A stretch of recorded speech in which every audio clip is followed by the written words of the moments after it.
Marinate করে রাখা মাংস সামান্য তেলে হালকা করে ভেজে নিয়েছি। মেরিনেট করতে কি কি মশলা ব্যবহার করেছি তা নিয়ে আলাদা একটি ভিডিও দেওয়া আছে, লাগলে আপনারা দেখে নেবেন। তারপরেও যদি আপনাদের কারো প্রয়োজন হয় আমাকে কমেন্ট করে জানাবেন। পুরো রেসিপি নিয়ে একটি ভিডিও দেওয়ার চেষ্টা করব।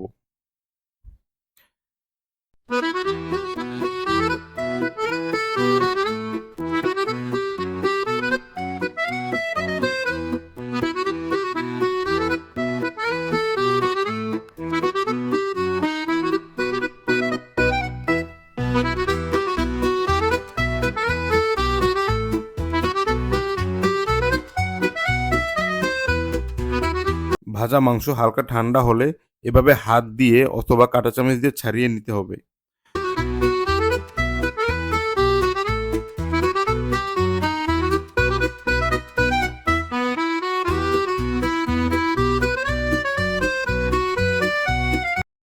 তবে আমি এত কষ্ট না করে ব্লেন্ডারে হালকা করে ব্লেন্ড করে নিয়েছি।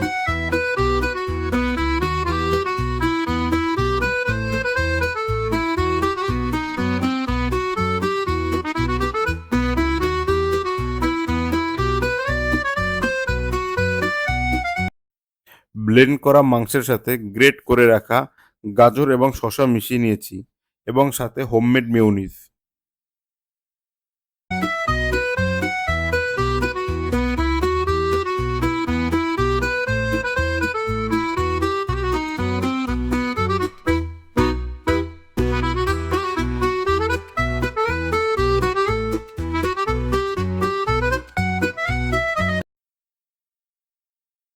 ব্যাস তৈরি হয়ে গেল মজাদার স্যান্ডউইচের সকল উপাদান।